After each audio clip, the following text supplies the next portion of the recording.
Hello दोस्तों, आप सभी का मैस अड्डा में बहुत बहुत स्वागत है। उम्मीद करते हैं आप सभी बहुत अच्छे होंगे। और दोस्तों, आज आपके सामने मैस अड्डा मेंसुरेशन पार्ट 19 स्टार्ट करने जा रहे हैं। मतलब इससे पहले मेंसुरेशन के 18 पार्ट आपके सामने रखे गए हैं। तो जिस भी भाई ने अभी तक वो पार्ट नहीं देखे तो उनको हमारे चैनल पर जाकर देख सकते हैं। उनका लिंक मैंने आपको डिस्क्रिप्शन बॉक्स में दिया है। और देखिए, जो मेंसुरेशन पार्ट 19 है उसमें हम सीखेंगे समद्विबाहु त्रिभुज का क्षेत्रफल क्या होता है, क्या उसका फॉर्मूला होता है और ये फॉर्मूला कैसे बनता है। और देखिए, समद्विबाहु त्रिभुज मतलब आइसोस्केल्स ट्राइएंगल्स। पहले हम फॉर्मूला डिस्कस करेंगे कि फॉर्मूला कैसे बना है और फिर उसके बेस पर हम क्वेश्चन करेंगे। और देखिए दोस्तों, समद्विबाहु त्रिभुज जो होता है उसमें हम अदर कौन से तरीके लगा सकते हैं जिससे हम बिना फॉर्मूले भी क्वेश्चन को कर सके, तो ये भी आपके साथ आज डिस्कस करेंगे। तो बने रहिए हमारे साथ। और दोस्तों, उस एक जीत को पाने के लिए हजारों बार हारने को तैयार हूं मैं। तो बिल्कुल भाई, अपने टारगेट को प्राप्त करने के लिए यदि बार बार हम फेलियर का सामना कर रहे हैं तो बने रहिए मैदान में। सक्सेस आपकी होगी। सिर्फ आपको हार्ड वर्क पे थोड़ा फोकस करना है, बस लगन के साथ हमेशा बने रहना है और कभी भी मैदान को नहीं छोड़ना है। तो आइए स्टार्ट करते हैं। अब आपके सामने देखिए, सबसे पहले मैं आपके साथ डिस्कस करता हूं कि समद्विबाहु त्रिभुज क्या होता है। समद्विबाहु त्रिभुज क्या होता है, क्या उसकी प्रॉपर्टी होती है, क्या उसके गुण होते हैं। तो सबसे पहली बात, समद्विबाहु त्रिभुज की प्रॉपर्टी हम पढ़ेंगे। देखिए, जिस त्रिभुज की दो भुजा समान हो तो हम बोल सकते हैं ये जो त्रिभुज बना है इसकी दो भुजा समान होंगी। जिस त्रिभुज की दो भुजा समान हो, जिस समान भुजा को आप ए से डिनोट करोगे, तथा तीसरी भुजा असमान हो, जिसको बी से डिनोट किया जाएगा। डिनोट किया जाएगा। तो दोस्तों, समद्विबाहु त्रिभुज जिसमें दो भुजा क्या हो, समान हो, जिसको ए से डिनोट किया जाएगा, तथा तीसरी भुजा असमान हो जिसको बी से डिनोट किया जाएगा। अब आगे बढ़िए पॉइंट नंबर 2 पर। देखिए, समद्विबाहु त्रिभुज में क्या होता है, समान भुजाओं के सम्मुख कोण बराबर होते हैं। समद्विबाहु त्रिभुज में समान भुजाओं के सम्मुख कोण क्या होंगे, बराबर होंगे। अब आप देख सकते हो ये आपकी क्या है, समान भुजाएं होती हैं। और जो समान भुजाओं के सम्मुख कोण, मतलब इस समान भुजा का सम्मुख कोण ये है और इस समान भुजा का सम्मुख कोण ये है। तो उसने बोला है समान भुजाओं का सम्मुख कोण क्या होंगे, बराबर होंगे। मतलब ये भी थीटा होगा तो ये भी थीटा होगा। तो बिल्कुल दोस्तों, समान भुजाओं के सम्मुख कोण आपके बराबर होते हैं। मतलब फॉर एग्जांपल, यदि ये आपका 45 डिग्री हुआ तो ये भी आपका 45 डिग्री होगा, ये आपका 30 डिग्री हुआ तो ये भी आपका 30 डिग्री होगा। तो समद्विबाहु त्रिभुज समान भुजाओं के सम्मुख कोण क्या होते हैं, बराबर होते हैं, जो हमने थीटा से डिनोट किए हैं। अब देखिए तीसरा पॉइंट,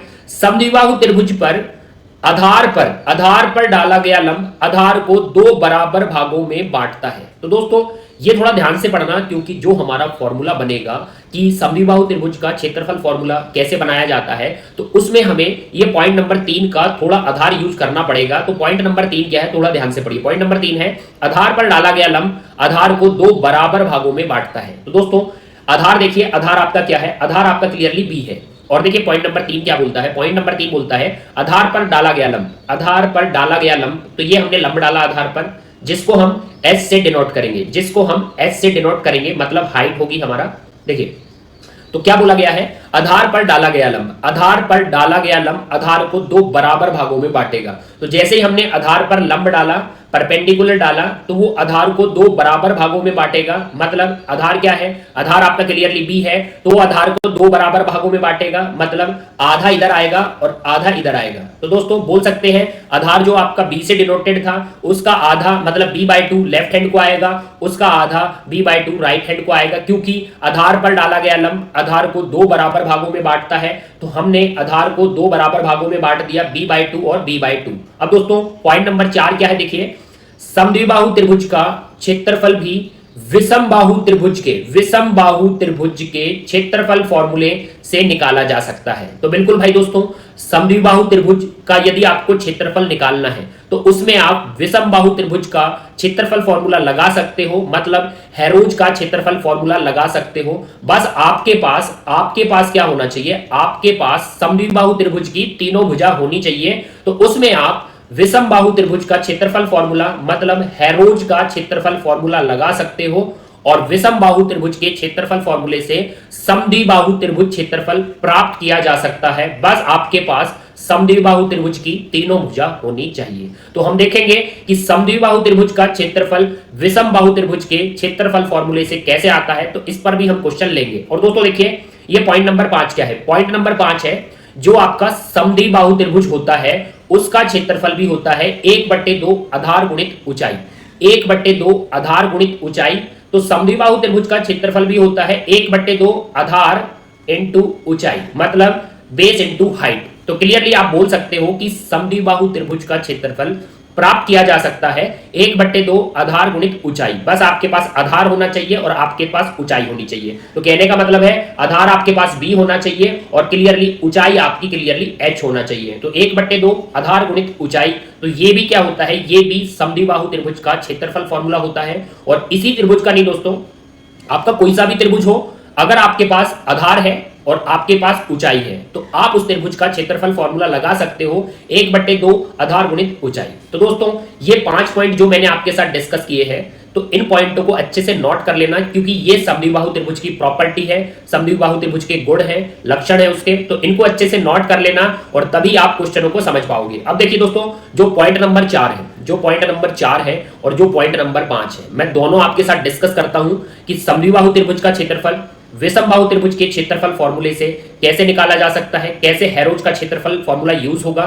और देखिए समद्विबाहु त्रिभुज का क्षेत्रफल 1/2 आधार गुणित ऊंचाई किस प्रकार से आप यूज करोगे। तो मैं पहले पॉइंट नंबर 4 और पॉइंट नंबर 5 को आपके सामने यूज करता हूं। देखिए सबसे पहले क्वेश्चन लेते हैं आपके सामने। देखिए इसमें क्या बोला गया है, एक समद्विबाहु त्रिभुज की बराबर भुजाओं में से प्रत्येक की लंबाई 10 सेंटीमीटर है तथा तीसरी भुजा 16 सेंटीमीटर है। उस त्रिभुज का क्षेत्रफल कितने वर्ग मीटर होगा? तो आपसे क्या पूछा है? उस त्रिभुज का क्षेत्रफल आपसे पूछा गया है। अब दोस्तों आपका त्रिभुज क्या है? आपका त्रिभुज है समद्विबाहु त्रिभुज। समद्विबाहु त्रिभुज मतलब जिसकी दो भुजा आपकी समान होंगी, जिसकी दो भुजा आपकी समान होंगी और तीसरी भुजा क्या होगी? असमान होगी। तो देखिए उसने बोला है समद्विबाहु त्रिभुज की बराबर भुजाओं में से प्रत्येक आपकी 10 सेंटीमीटर है। जो बराबर भुजा है उनमें से प्रत्येक आपकी 10 सेंटीमीटर है तथा तीसरी भुजा 16 सेंटीमीटर है। तो तीसरी भुजा आपकी 16 सेंटीमीटर है। तो बराबर भुजा क्या है? 10-10 सेंटीमीटर की है और जो तीसरी साइड है, तीसरी भुजा है, वो 16 सेंटीमीटर की है। अब हमें बताना है त्रिभुज का क्षेत्रफल फॉर्मूला या क्षेत्रफल क्या होगा, किस फॉर्मूले से निकालोगे। तो एक बार पीछे आइए, देखिए दोस्तों पॉइंट नंबर 4 का यूज करेंगे कि समद्विबाहु त्रिभुज का क्षेत्रफल भी विषम बाहु त्रिभुज के क्षेत्रफल फॉर्मूले हेरोज फॉर्मूले से निकाला जा सकता है। तो पहले हम हेरोज का वर्क कराएंगे। देखिए आपको हेरोज का वर्क कराना है यदि आपको क्षेत्रफल फॉर्मूला निकालना है। तो हेरोज का फॉर्मूला, इससे पहले वाले पार्ट में हमने हेरोज का फॉर्मूला पढ़ा था कि सेमी पैरामीटर, उसमें से पहली भुजा माइनस, उसमें से दूसरी भुजा माइनस और उसमें से तीसरी भुजा माइनस। तो देखिए दोस्तों सबसे पहले आपको क्या करना है? सबसे पहले आपको परिमाप लाना है और परिमाप के बाद आपको अर्ध परिमाप लाना है। तो सबसे पहली बात परिमाप लाएंगे, तो परिमाप आएगा आपका क्लियरली 10, देन सेकंड भुजा 10 और तीसरी भुजा आपकी 16। तो 10 और 10 आपका 20 होगा, 20 और 16 आपका 36। तो 36 आया है आपका परिमाप। और क्लियरली परिमाप का आधा करोगे, परिमाप का आधा करोगे तो आपका अर्ध परिमाप आएगा। तो परिमाप का आधा आपका अर्ध परिमाप कितना आया? 18 आया। अर्ध परिमाप मतलब सेमी पैरामीटर कितना आया? 18 आया। अब दोस्तों आपको कुछ नहीं करना, आपको जो हेरोज का क्षेत्रफल फॉर्मूला है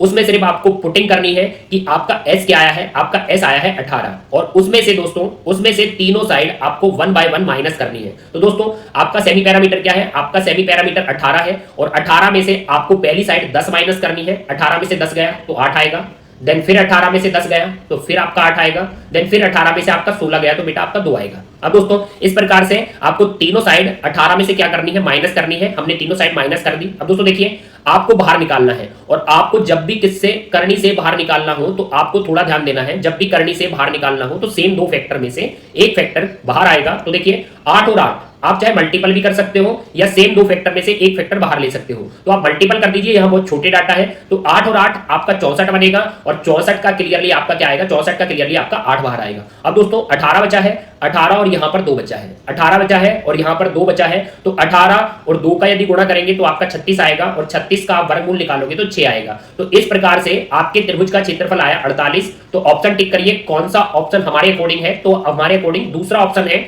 48 वर्ग सेंटीमीटर समद्विबाहु त्रिभुज का क्षेत्रफल आया है, जो हमने विषम बाहु त्रिभुज हेरोज के क्षेत्रफल फॉर्मूले का यूज करके निकाला है। तो दोस्तों देख सकते हो आपके सामने त्रिभुज बेशक कौन सा हो, समद्विबाहु त्रिभुज हो, लेकिन विषम बाहु त्रिभुज सबसे इंपॉर्टेंट त्रिभुज होता है। यदि आपने विषम बाहु त्रिभुज का फॉर्मूला पता है, आपको आता है, तो आप उस त्रिभुज के फॉर्मूले को किसी भी त्रिभुज में वर्क करा सकते हो। वो चाहे समद्विबाहु त्रिभुज हो तो उसमें भी विषम बाहु त्रिभुज का क्षेत्रफल फॉर्मूला, हेरोज का फॉर्मूला वर्क करेगा, और आपके सामने हमने वर्क कराया है और त्रिभुज का क्षेत्रफल प्राप्त किया है। अब दोस्तों यदि मैं इसी क्वेश्चन में बात करूं तो आपके सामने एक दूसरा तरीका और था जो मैंने प्रॉपर्टी में बताया था। तो दूसरा तरीका क्या था, देखिए दूसरा तरीका था कि समद्विबाहु त्रिभुज का क्षेत्रफल क्या होता है। समद्विबाहु त्रिभुज का क्षेत्रफल होता है 1/2 आधार गुणित ऊंचाई, मतलब बेस इनटू हाइट। बस आपके पास त्रिभुज का आधार होना चाहिए और त्रिभुज की ऊंचाई होनी चाहिए। तो लेते हैं, देखिए ये सेम क्वेश्चन आपने एक बार रीड कर लिया, एक बार और अच्छे से देखिए। यही क्वेश्चन एक बार फिर से लेता हूं जिसमें भुजा आपको 10 दी जाएगी, 10 और तीसरी भुजा आपको 16 दी जाएगी। अब देखिए यही क्वेश्चन एक बार फिर से लेते हैं। वही आपका समद्विबाहु त्रिभुज है, वही आपका क्या है, समद्विबाहु त्रिभुज है। थोड़ा बड़ा बनाते हैं इस बार।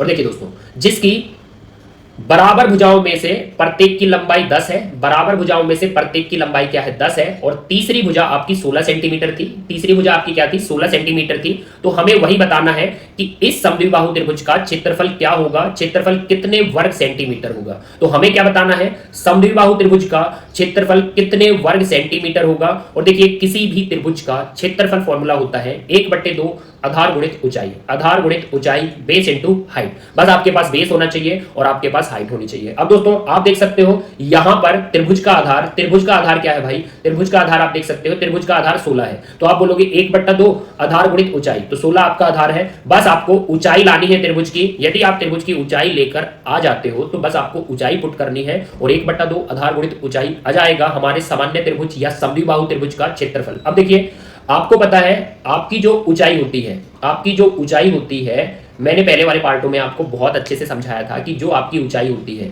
जो आपकी क्या होती है, ऊंचाई होती है, वो हमेशा लंबिक होती है, मतलब आधार पर परपेंडिकुलर होती है। तो दोस्तों हमेशा जो ऊंचाई होती है वो आधार पर क्या होती है, लंबिक होती है, परपेंडिकुलर होती है। अब दोस्तों प्रॉपर्टी में जाइए और प्रॉपर्टी में एक बार फिर से पढ़िए।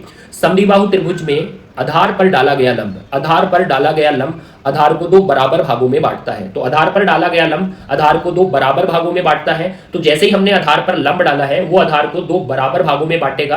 तो 16 को 2 बराबर भागों में बांटोगे तो 8 लेफ्ट हैंड को और 8 आपका राइट हैंड को जाएगा। 16 को 2 बराबर भागों में बांटिएगा, 8 आपका लेफ्ट हैंड को, 8 आपका राइट हैंड को। अब दोस्तों देखिए सबसे पहली बात, यदि आप इस त्रिभुज को देखोगे तो ये आपका समकोण त्रिभुज है, क्योंकि जिसमें एक कोण आपका क्या है, एक कोण आपका 90 डिग्री का है। तो वो कैसा त्रिभुज होता है, समकोण त्रिभुज। और समकोण त्रिभुज का यदि आप कर्ण देखो, तो आपको 10 दिखा है। तो 10 से आप समकोण त्रिभुज की जोड़े ट्रिपलेट्स ला सकते हो आप, 6 8 10, 6 8 और 10, जिसमें आपका कर्ण क्या है, कर्ण आपका 10 है। तो 6 8 10 ये हमारे समकोण त्रिभुज की एक जोड़ है। तो आप बोल सकते हो हमें 10 और 8 तो दिखाई दिया है, 10 और 8, तो तीसरी भुजा होगी आपकी 6। तीसरी भुजा क्या होगी आपकी 6। तो यहां पर रखते हैं तीसरी भुजा, ऊंचाई क्या होगी आपकी 6 होगी। तो जोड़ देख लीजिए 6 8 10, 6 8 10, तो समकोण त्रिभुज की क्या होगी, समकोण त्रिभुज की हमारी जोड़ है 6 8 10, तो ऊंचाई आपकी 6 आ चुकी है। अब यहां से भी आप इस त्रिभुज में भी बोल सकते हैं कि ये भी त्रिभुज कैसा है, ये भी त्रिभुज आपका समकोण है। तो समकोण त्रिभुज में आपको कर्ण क्या दिखा, आपको कर्ण क्लियरली 10 दिखा।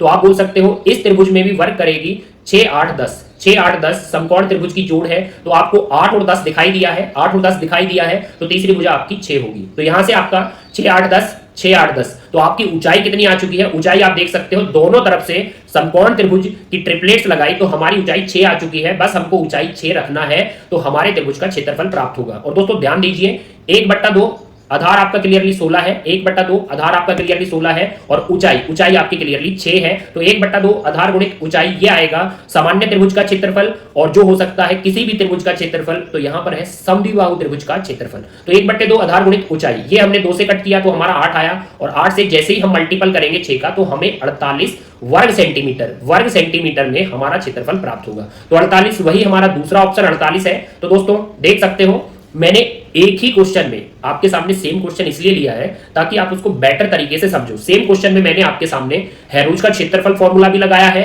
और त्रिभुज का क्षेत्रफल 1/2 आधार गुणित ऊंचाई भी लगाया है। तो दोस्तों आपको हमेशा ध्यान रखना है कि जब भी आपके पास तीनों भुजा होंगी तो वहां पर आप हेरोज का क्षेत्रफल फॉर्मूला, विषम बाहु त्रिभुज का क्षेत्रफल फॉर्मूला लगा सकते हो। और यदि आपके पास आधार और ऊंचाई होगा तो वहां 1/2 आधार गुणित ऊंचाई। तो ये दो प्रोसेस होते हैं, थोड़ा ध्यान रखना। अब आपके सामने मैं समद्विबाहु त्रिभुज का जो फॉर्मूला होता है, समद्विबाहु त्रिभुज का फॉर्मूला इसलिए करना जरूरी है क्योंकि बहुत सारे क्वेश्चन आते हैं, तो आपको शॉर्टली पुट करना है कि समद्विबाहु त्रिभुज में आपको मिलेगा क्या। आपको मिलेगा, मैं यहां पर प्रॉपर्टी में बताता हूं, आपको मिलेगा त्रिभुज की समान भुजा दी जाएगी और त्रिभुज की असमान भुजा दी जाएगी। तो मतलब समान भुजा आपको ए दी जाएगी और असमान भुजा आपको बी दी जाएगी। तो आपको जब भी त्रिभुज की समान भुजा ए मिलेगी तथा असमान भुजा बी मिलेगी, तो आपको ए और बी के रूप में त्रिभुज का क्षेत्रफल लगाना है। और देखिए समद्विबाहु त्रिभुज का जो क्षेत्रफल फॉर्मूला होता है वो आपके सामने मैं अभी रखता हूं और उसे प्रूफ भी करते हैं कि वो बनता कैसे है। तो आइए आपके सामने सबसे पहले आप समद्विबाहु त्रिभुज का क्षेत्रफल फॉर्मूला देख सकते हो कि क्या होता है समद्विबाहु त्रिभुज का क्षेत्रफल फॉर्मूला। तो सबसे पहली बात कि हमारा त्रिभुज कैसा है, समद्विबाहु त्रिभुज है, मतलब समान दो भुजा होंगी और तीसरी भुजा क्या होगी, तीसरी भुजा असमान भुजा होगी। तो दोस्तों समद्विबाहु त्रिभुज किसको बोला जाता है, जिसकी दो भुजा आपकी समान हो और तीसरी भुजा असमान हो। तो मैंने समान भुजा को ए से डिनोट कर दिया और असमान भुजा को क्लियरली बी से डिनोट कर दिया। अब दोस्तों देखिए आपका जो समद्विबाहु त्रिभुज का क्षेत्र होता है, यदि आपको सीधा याद है तो आप बहुत सारे क्वेश्चन सीधे ही कर सकते हो, शॉर्टली सेकंडों में कर सकते हो। तो देखिए आपका समद्विबाहु त्रिभुज का क्षेत्रफल फॉर्मूला होता क्या है, b/4 under root 4a² minus b², b/4 under root 4a² minus b², जिसमें आपका b क्या है, जिसमें आपका b है क्लियरली, यहां पर भी b रखा है, यहां पर भी b रखा है। तो b है आपका असमान भुजा और यहां पर जो a रखा है वो है आपकी समान भुजा। अब दोस्तों इस क्षेत्रफल फॉर्मूले को बनाया कैसे जाता है, तो एक बार आप समद्विबाहु त्रिभुज का क्षेत्रफल जो अभी पीछे लगाया है तो उसी को देखिए। समद्विबाहु त्रिभुज का क्षेत्रफल क्या लगाया है, 1/2 आधार गुणित ऊंचाई। तो समद्विबाहु त्रिभुज का क्षेत्रफल क्या होता है, 1/2 आधार गुणित ऊंचाई, बेस इनटू हाइट। आप बोल सकते हो किसी भी त्रिभुज का क्षेत्रफल 1/2 आधार गुणित ऊंचाई होता ही है। तो समद्विबाहु त्रिभुज का क्षेत्रफल भी 1/2 आधार गुणित ऊंचाई होगा। बस आपके पास आधार होना चाहिए और आपके पास ऊंचाई होना चाहिए। अब दोस्तों आप देख सकते हो 1/2 आधार क्या है, आधार आपका तीसरी भुजा क्लियरली असमान भुजा बी है। तो आधार आपका क्या है, बी है। तो मैं आधार रखता हूं कि आपका बी है, जो हमने स्मॉल बी से डिनोट किया है। बस आपको ऊंचाई चाहिए। यदि आपको ऊंचाई मिलती है तो यहां पर देखिए h तो आपको कहीं नहीं दिखाई दे रहा, h तो आपको कहीं नहीं दिख रहा, तो आपको h को क्या करना है, h को रिप्लेस करना है। और देखिए 1/2 आधार गुणित ऊंचाई जो होती है वो आपके आधार पर क्या होती है, लंबिक होती है। इससे पिछला जो क्वेश्चन किया हमने उसमें भी यही बोला था कि जो आपकी ऊंचाई होती है, जो आपकी हाइट होती है, वो आधार पर लंबिक होती है, मतलब परपेंडिकुलर होती है, 90 डिग्री का कोण बनाती है। अब दोस्तों थोड़ा ध्यान देना, बस आपको h को रिप्लेस करना है और h को रिप्लेस करते ही आपका a और b फॉर्म में आपके त्रिभुज का क्षेत्रफल बनेगा, और जिसमें a आपकी समान भुजा होगी और b आपकी असमान भुजा होगी। अब दोस्तों आपने प्रॉपर्टी में पढ़ा था, समद्विबाहु त्रिभुज में आधार पर डाला गया लंब आधार को दो बराबर भागों में बांटता है। तो मैंने आपको यहां बताया था कि ये जो आपका तीसरा पॉइंट है ये बहुत बेसिक पॉइंट है, जिससे आपके त्रिभुज का क्षेत्रफल बनेगा। तो देखिए आधार पर डाला गया लंब आधार को दो बराबर भागों में बांटेगा। तो यहां पर जैसे ही आपने आधार पर लंब डाला है वो आधार को दो बराबर भागों में बांटेगा। तो कंप्लीट आपका आधार क्या है, कंप्लीट आपका आधार है बी, और जो आपने उस पर लंब डाला है वो आधार बी को दो बराबर भागों में बांटेगा, मतलब b/2 इस एंड को आएगा और b/2 इस एंड को आएगा। तो क्लियरली आधार जो b था वो दो बराबर भागों में बट चुका है, b का आधा लेफ्ट हैंड को और b का आधा राइट हैंड को। इसी का मतलब होता है आधार दो बराबर भागों में बट चुका है। अब दोस्तों देखिए ये जो आपका त्रिभुज है, यदि मैं एक तरफ त्रिभुज की बात करूं तो ये आपका क्लियरली समकोण त्रिभुज है। ये आपका कैसा त्रिभुज है, समकोण त्रिभुज है। और समकोण त्रिभुज में आपको पता है कि आधार का स्क्वायर प्लस लंब का स्क्वायर बराबर कर्ण का स्क्वायर। तो जो समकोण त्रिभुज होता है, जो मैंने एक तरफ आपका सेटिंग करा है, तो समकोण त्रिभुज में पाइथो का वर्ग होता है, आधार का स्क्वायर प्लस लंब का स्क्वायर बराबर कर्ण का स्क्वायर। तो देखिए आधार आपका क्या है, आधार आपका क्लियरली देख सकते हो इस समकोण त्रिभुज का आधार क्या है, तो आधार है क्लियरली b/2। आधार क्या है, b/2। तो आधार का वर्ग, देखिए लंब क्या है, लंब आप देख सकते हो इस समकोण त्रिभुज का लंब है h। तो क्लियरली आधार का वर्ग प्लस लंब का वर्ग बराबर है आपके कर्ण का वर्ग। तो कर्ण मतलब जो 90 के सामने होता है, तो कर्ण आपका a है, तो क्लियरली कर्ण a का वर्ग। तो बोल सकते हैं आधार b/2 का वर्ग, लंब h का वर्ग और कर्ण a का वर्ग। अब दोस्तों आपको यहां से क्या करना है, यहां से आपको h निकालना है और h निकालकर आपको रिप्लेस कर देना है h को। तो आपका जो फॉर्मूला आप देख रहे हो वो फॉर्मूला बनके तैयार हो जाएगा। अब दोस्तों थोड़ा ध्यान देना, यहां पर वर्ग करोगे तो वर्ग करते ही क्या बनेगा, b का स्क्वायर बटे 4, b का स्क्वायर बटे 4 जो आपका कैसा है, यहां पर b का स्क्वायर बटे 4 बनेगा, जो आपका पॉजिटिव है उस तरफ आपका नेगेटिव हो जाएगा। तो ये क्लियरली b का वर्ग बटे 4 पॉजिटिव से क्या हो जाएगा, नेगेटिव हो जाएगा, b का वर्ग बटे 4। अब दोस्तों आपको क्या करना है, आप देख रहे हो कि आप यहां पर माइनस का फॉर्म देख रहे हो, क्योंकि b का वर्ग बटे 4 प्लस से क्या हो गया, माइनस हो गया। तो आपको 4 क्रॉस करना है, और जैसे ही आप 4 क्रॉस करोगे, 4 क्रॉस करते ही बनेगा 4a² माइनस b²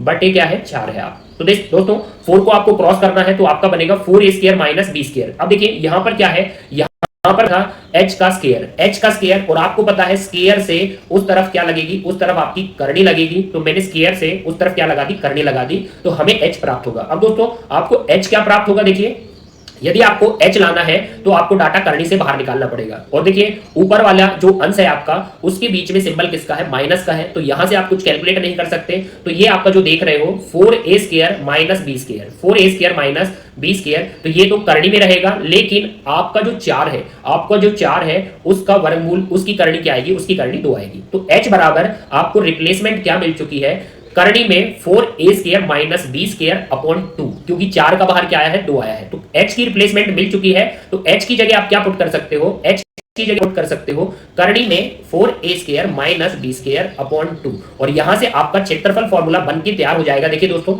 यहां से जैसे बोलोगे आपका 1 का b में मल्टीपल तो b आएगा, और 2 का क्लियरली 2 में मल्टीपल तो आपका 4 आएगा, 2 का 2 में मल्टीपल आपका 4 आएगा। और देखिए करनी में क्या बचा है, करनी में बचा है 4a² minus b², 4a² minus b²।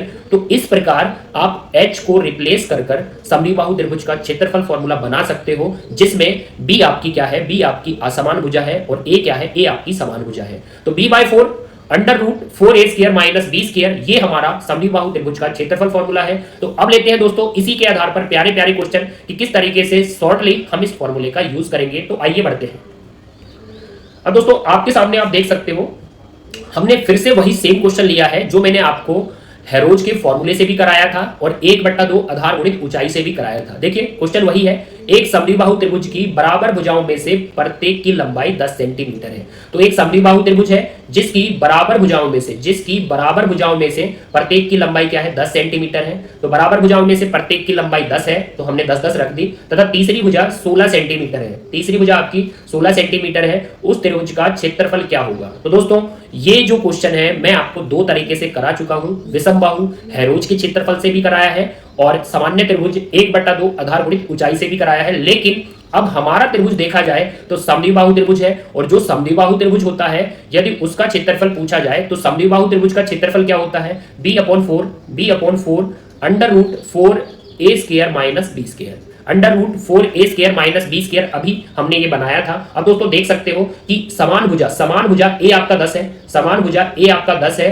और असमान भुजा b आपका 16 है, b आपका क्या है, 16 है। तो बस कुछ नहीं करना, आपको पुटिंग करनी है, a की पुटिंग 10 जाएगी, b की पुटिंग 16 जाएगी। तो b यहां पर रखा है, b की पुटिंग 16 आएगी। दोस्तों देख सकते हो b मतलब असमान भुजा होती है जो आपको 16 दी है। अब दोस्तों करनी में क्या है, 4a², ए क्या होती है, ए आपकी समान भुजा होती है, ए आपकी समान भुजा होती है जो आपको 10 दी गई है। तो 4a² मतलब 10 का स्क्वायर माइनस b का स्क्वायर, b मतलब असमान भुजा होती है जो क्लियरली 16 दी गई है। तो यहां से आपको कैलकुलेट करना है, जैसे ही 4 से काटोगे तो आपको 4 मिलेगा। अब दोस्तों अंडर रूट में कैलकुलेशन हो जाए, देखिए ये आपका क्या है, ये आपका 10 है, 10 का वर्ग क्या होगा, क्लियरली 100, 10 का वर्ग 100, और 100 का जैसे ही 4 में गुणा करोगे, 100 का जैसे ही 4 में गुणा करोगे तो भाई 400 मिलेगा। और दोस्तों आपको पता है यहाँ पर 16 का वर्ग क्या आना है, 16 का वर्ग क्लियरली 256 आना है, और 256 को रिड्यूस करेंगे, रिड्यूस करते ही माइनस करते ही हमें क्या मिलेगा, 256 घटा दीजिए तो आपको 144 मिलेगा। 144 का बेटा बाहर क्या आएगा, 12 आएगा, और बस आपको मल्टीपल करना है कि 4 का 12 से गुणा करेंगे तो 48 हमारा क्षेत्रफल होगा, जो देख सकते हैं दूसरा ऑप्शन रखा है, तो 48 हमारा क्षेत्रफल है। तो दोस्तों b/4 under root 4a² minus b², b आपकी असमान भुजा होगी, a आपकी समान भुजा होगी। पुट कर दीजिए और शॉर्टली आंसर लीजिए किसका, समद्विबाहु त्रिभुज का, जो आया है 48। और देख सकते हो दोस्तों पीछे जाकर यहां पर भी आपका क्या आया था, 1/2 आधार गुणित ऊंचाई 48 आया था, और जो आपका विषमबाहु हेरोज के क्षेत्रफल उससे भी क्या आया था, 48 आया था। तो आपके पास 3 तरीके हो जाते हैं समद्विबाहु त्रिभुज के क्षेत्रफल फॉर्मूले के। अब दोस्तों आपके सामने नेक्स्ट क्वेश्चन जो है मैंने आपके सामने रख दिया है, देखिए किसी समद्विबाहु त्रिभुज, तो पहले एक समद्विबाहु त्रिभुज बनाया जाए, समद्विबाहु त्रिभुज की प्रत्येक बराबर भुजा तथा अन्य तीसरी भुजा, प्रत्येक बराबर भुजा तथा अन्य तीसरी भुजा का अनुपात 5:6 है। तो प्रत्येक बराबर भुजा क्या है, वो आपकी 5 है, और क्लियरली अन्य तीसरी भुजा क्या है, वो आपकी 6 है। तो दोस्तों प्रत्येक बराबर भुजा आपको 5 दी गई है और अन्य तीसरी भुजा आपको क्लियरली 6 दी गई है। अब दोस्तों यहां क्या बोला गया है, यहां बोला गया है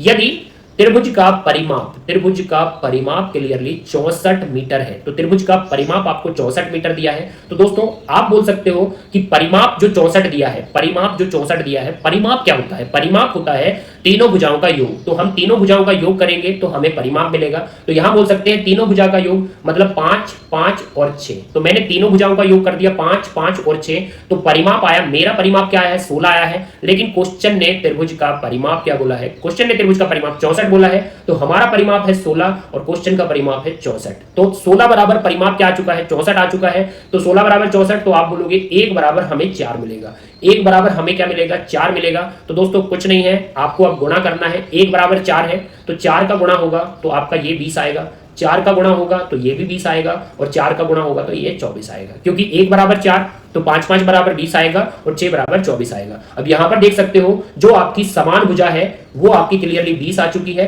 और जो आपकी असमान भुजा है वो आपकी क्लियरली 24 आ चुकी है। तो समान भुजा ए से डिनोट करिए, असमान भुजा बी से डिनोट करिए। समान भुजा ए आपकी 20 है, असमान भुजा आपकी 24 है। तो एक बार परिमाप भी चेक कर सकते हो आप, 20, 20, 40, 40 और 24, आपका 64 परिमाप दिया था। जो प्रूफ होता है 20, 20, 40, 40 और 24, 64। अब देखिए आपसे क्या बोला है, उस त्रिभुज का क्षेत्रफल बताइए, उस त्रिभुज का क्षेत्रफल बताइए। तो आपके समद्विबाहु त्रिभुज का क्षेत्रफल क्या होता है, b/4 under root 4a square minus b square. तो ये आपके समद्विबाहु त्रिभुज का क्षेत्रफल फॉर्मूला है, b/4 under root 4a square minus b square. अब इसमें आपको b 24 दिया है, b क्या दिया है, 24 दिया है और क्लियरली a आपको 20 दिया है, a आपको 20 दिया है। तो यहां पर आपके 20 का वर्ग आएगा, यहां पर आपके 20 का वर्ग आएगा और माइनस क्या रखा है, माइनस आपका 20 स्क्वायर रखा है। तो 20 स्क्वायर मतलब 24 का वर्ग आएगा। अब दोस्तों आपको कुछ नहीं करना, आपको करनी से बाहर निकालकर सिर्फ कैलकुलेशन करनी है। एक मिस्टेक हमने यहां पर की है कि b/4 होता है, b बाय क्या होता है, 4 होता है। जैसे ही हम कट करेंगे तो भाई हमको 6 मिलेगा। और दोस्तों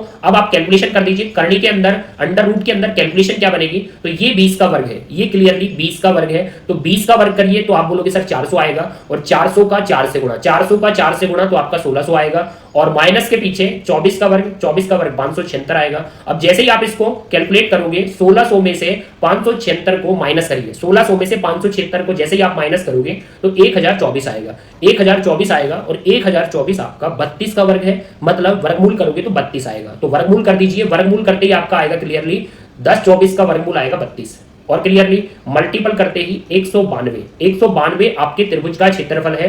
चौथा ऑप्शन लॉक कर दीजिए। और यदि आपको फॉर्मूला अच्छा लगा है तो भाई वीडियो को यहीं पर लाइक कर दीजिए और कमेंट में बताइए कितने बेहतरीन तरीके से मैंने आपको फॉर्मूला समझाया है और उसके बाद मैंने उस फॉर्मूले में ए और बी की पुटिंग करके कितने आसानी से आपके सामने त्रिभुज का क्षेत्रफल रखा है। अब दोस्तों चौथा ऑप्शन कर दिया क्योंकि हमारा 192 क्षेत्रफल आया है जो आपका क्लियरली चौथे ऑप्शन में है। अब दोस्तों आपके सामने एक क्वेश्चन और लेते हैं, देखिए यहां पर आप देख सकते हो, यहां पर भी क्या बोला है कि किसी समद्विबाहु त्रिभुज की, यहां पर आपको फिर से समद्विबाहु त्रिभुज दिया है। तो समद्विबाहु त्रिभुज की बराबर भुजा में से एक और असमान भुजा का अनुपात क्या है, 3, 4 है। तो बराबर भुजा में से एक उसका रेशियो क्या दिया है, उसका 3 दिया है। तो यहां पर आप बोल सकते हो बराबर भुजाओं में से एक उसका रेशियो 3 दिया है और असमान भुजा है उसका रेशियो क्या दिया है, उसका रेशियो आपको क्लियरली 4 दिया है। तो यहां पर असमान भुजा का रेशियो 4 दिया है। अब दोस्तों यदि त्रिभुज का क्षेत्रफल 8 करणी 5 वर्ग मीटर है, तो पिछला क्वेश्चन यदि आप थोड़ा ध्यान दो तो उसमें त्रिभुज का परिमाप आपको 64 दिया था और इस बार त्रिभुज का क्षेत्रफल दिया है 8 करणी 5 वर्ग मीटर। तो हमारा त्रिभुज कैसा है, हमारा त्रिभुज भाई समद्विबाहु त्रिभुज है और समद्विबाहु त्रिभुज का क्षेत्रफल क्या होता है, समद्विबाहु त्रिभुज का क्षेत्रफल होता है b/4 under root 4a square minus b square. तो ये क्या होता है, ये होता है समद्विबाहु त्रिभुज का क्षेत्रफल formula b/4 under root 4a square minus b square. अब ये क्षेत्रफल फॉर्मूला है और देखिए क्षेत्रफल आपको क्या दिया है, क्षेत्रफल दिया है 8 करणी 5। तो जो आपका 8 करणी 5 जो क्षेत्रफल दिया है वो इसी फॉर्मूले से निकाला होगा। तो इस फॉर्मूले के बराबर आप त्रिभुज का क्षेत्रफल रख सकते हो क्योंकि ये त्रिभुज का क्षेत्रफल फॉर्मूला है और ये आपको क्षेत्रफल 8 करणी 5 दिया है। अब दोस्तों आपको बताना क्या है, त्रिभुज की छोटी भुजा कितने मीटर है, तो छोटी भुजा बतानी है। तो मतलब छोटी भुजा आप देख सकते हो सबसे छोटी भुजा आपकी 3 है। तो यहां से सिर्फ आपको क्या करना है, अब आपको 3 बताना है या आपको बड़ी भुजा 4 बतानी होती तो आपको सिर्फ उनके साथ महत्तम को लगाना है, जो महत्तम मैंने x को यूज करा है। अब दोस्तों थोड़ा ध्यान देना, सिर्फ आपको पुटिंग करनी है और कैलकुलेशन करनी है। अब देखिए जो समान भुजा है आपको 3x दी है, मतलब a बराबर क्या है, a बराबर 3x है और क्लियरली b बराबर आपका 4x है, क्योंकि असमान भुजा b के बराबर होती है और समान भुजा क्लियरली a के बराबर होती है। तो a आपका 4x है, पुट कर दीजिए, b आपका 4x आया है, b आपका 4x आया है और दोस्तों कैलकुलेशन चलेगी थोड़ी अच्छे तरीके से, एक बार ध्यान देना। b आपका क्या आया है, 4x आया है और a आपका 3x आया है, तो a आप पुट करोगे 3x a का स्क्वायर माइनस b का स्क्वायर पीछे रखा है तो b का स्क्वायर, b कितना है, b आपका 4x है तो b का स्क्वायर। अब दोस्तों ये क्षेत्रफल 8 करनी 5 दिया है, 8 करनी 5 दिया है, सिर्फ आपको कैलकुलेशन करनी है और कैलकुलेशन करके आपको लाना है कि x क्या है। यदि आपके पास x आ गया दोस्तों तो आप 3x भी छोटी भुजा भी बता सकते हो, आप 4x बड़ी भुजा भी बता सकते हो। तो यहां से हम कैलकुलेशन करेंगे तो आपका 4 से 4 कैंसिल हो जाएगा तो आपका x बाहर आएगा। अब दोस्तों आपको कैलकुलेशन करनी है कि 3x का वर्ग क्या होता है। 3x का यदि आप वर्ग करोगे तो आपको मिलेगा 9x स्क्वायर, 9x का वर्ग 9x स्क्वायर का यदि 4 में करोगे, 9x स्क्वायर का यदि 4 में करोगे तो 9x स्क्वायर इंटू 4 तो ये आपका 36x स्क्वायर बनेगा। 9 का 4 में करोगे तो आपको 36 मिलेगा। अब दोस्तों जैसे ही आप 4x का वर्ग करोगे तो आपको मिलेगा 16x स्क्वायर। 16x स्क्वायर बराबर में आपका क्षेत्रफल दिया है 8 करनी 5।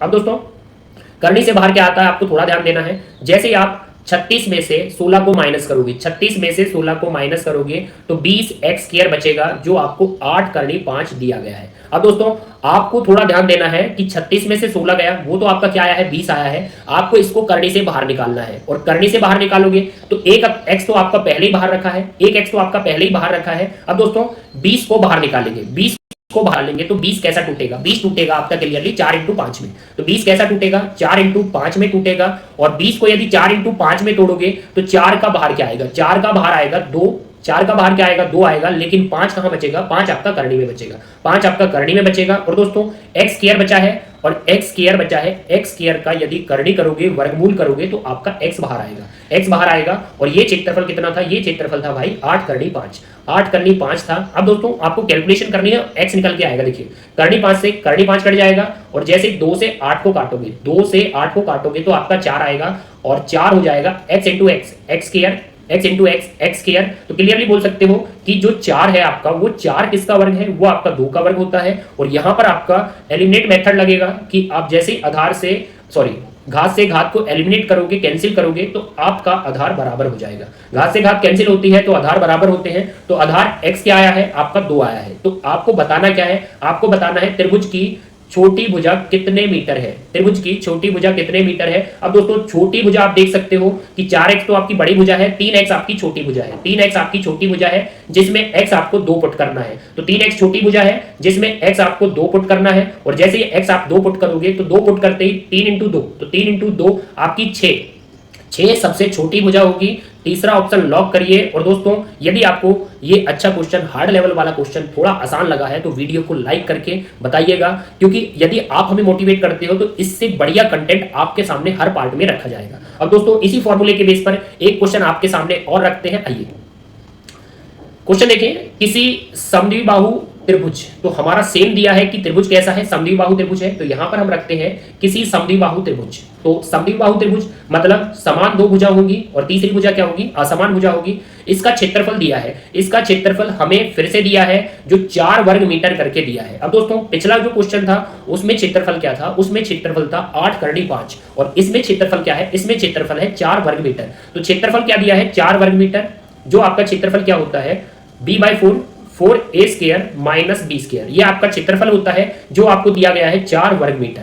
अब देखिए यदि असमान भुजा 2 मीटर है, असमान भुजा 2 मीटर है मतलब b आपको 2 मीटर दिया है, b आपको असमान भुजा 2 मीटर दी है, तो असमान भुजा 2 मीटर दी है तथा तब बराबर भुजाओं की लंबाई ज्ञात करें। तो बराबर भुजाओं की लंबाई ज्ञात करें तो बराबर भुजा आप क्लियरली a से डिनोट करते हो, वो आपको बतानी है कि बराबर भुजाओं की लंबाई पूछी है मतलब a हमसे पूछा गया है। तो दोस्तों थोड़ा ध्यान देना, b आपको 2 दिया गया है और a आपसे पूछा गया है, तो सिर्फ कुछ नहीं, आपको b पुट करना है और a को निकालना है क्योंकि क्षेत्रफल हमें 4 दे दिया गया है। अब दोस्तों b क्या है, b क्लियरली आपका 2 है, तो यहां पर पुटिंग कर सकते हो, b हमारा 2 है। अब दोस्तों यहां पर है 4a²। अब 4a² ए तो हमसे पूछा गया है, लेकिन बी हमको क्या दिया है, बी हमको 2 दिया है, बी हमको 2 दिया है, तो आप पुटिंग कर सकते हो 2 का वर्ग। अब बोल सकते हो क्षेत्रफल हमको 4 दिया है। अब दोस्तों जैसे ही आप कैलकुलेशन करोगे, तो जैसे ही आप कैलकुलेशन करोगे तो यहां से आएगा 1/2, और 1/2 ये 2 का क्रॉस में जाकर 4 से क्या हो जाएगा, गुणा हो जाएगा। तो 2 का 4 से गुणा कर दीजिए, और 2 का 4 से गुणा करने पर क्या आएगा, आपका क्लियरली 8 आएगा। और यहां पर 2 का वर्ग लगा है, 2 का वर्ग क्या होता है, 2 का वर्ग आपका 4 होता है।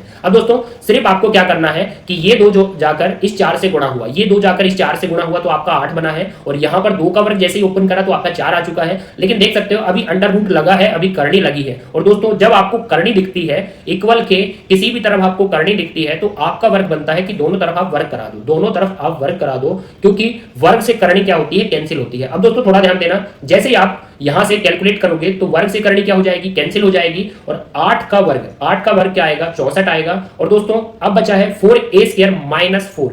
अब यहां पर बचा है 4a² - 4, तो 4a² - 4 उस तरफ जाएगा तो आपका +4 हो जाएगा। और देखिए कैलकुलेशन यदि करोगे तो आपका आ जाएगा 64 और 4, 64 और 4 आपका 68 आएगा। अब आप बोल सकते हो कि 4a² बराबर हमें 68 मिला है, और 68 भाई 4 से कटता है, 68 भाई 4 से कटता है। और जैसे ही 4 से 68 को काटोगे, तो 4 से 68 को काटोगे तो आपका 17 आएगा। और दोस्तों आपको पता है a² है, और स्क्वायर से यदि दूसरी तरफ हम ट्रांसपोज करें तो स्क्वायर से दूसरी तरफ क्या लगती है, करनी लगती है। स्क्वायर से दूसरी तरफ यदि आप ट्रांसफर करोगे स्क्वायर को, वर्ग को, तो आपका करनी लगेगा, आपका अंडर रूट लगेगा।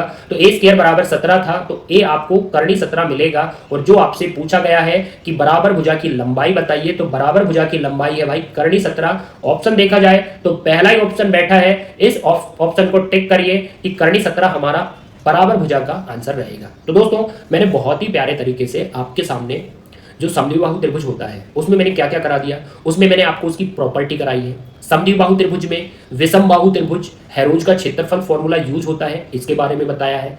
समद्विबाहु त्रिभुज में आप सामान्य त्रिभुज भी लगा सकते हो, मतलब 1/2 आधार गुणित ऊंचाई, बस आपके पास आधार होना चाहिए और ऊंचाई होनी चाहिए। फिर मैंने समद्विबाहु त्रिभुज का जो कौन सा, b/4 √ 4a² - b², इस पर भी शॉर्टली प्यारे प्यारे क्वेश्चन आपके सामने करा दिए हैं। तो दोस्तों यदि आपको कंटेंट बहुत बढ़िया लगा है तो जाना नहीं है, आपको चैनल सब्सक्राइब करना है। हमें नहीं पता, चैनल सब्सक्राइब होना चाहिए। और दोस्तों कमेंट बॉक्स में आपके सामने एक क्वेश्चन मैं रखता हूं, आप देखिए ये त्रिभुज कैसा है। ये आपका समद्विबाहु त्रिभुज है जिसमें समान भुजा आपको 25 दी गई है, और क्लियरली असमान भुजा आपको 40 दी गई है। तो आपके पास समान भुजा A 25 है, असमान भुजा B आपके सामने 40 है। तो आपको बताना है उस त्रिभुज का क्षेत्रफल क्या होगा, तो जो भी मैंने आपको फॉर्मूला बताया है A और B के रूप में, तो आप समद्विबाहु त्रिभुज का क्षेत्रफल मुझे कमेंट बॉक्स में बता सकते हो। और दोस्तों साथ ही चैनल को सब्सक्राइब कर लेना, जिन भी दोस्तों ने अभी तक चैनल सब्सक्राइब नहीं करा तो सब्सक्राइब करके बेल आइकन को प्रेस कर ले,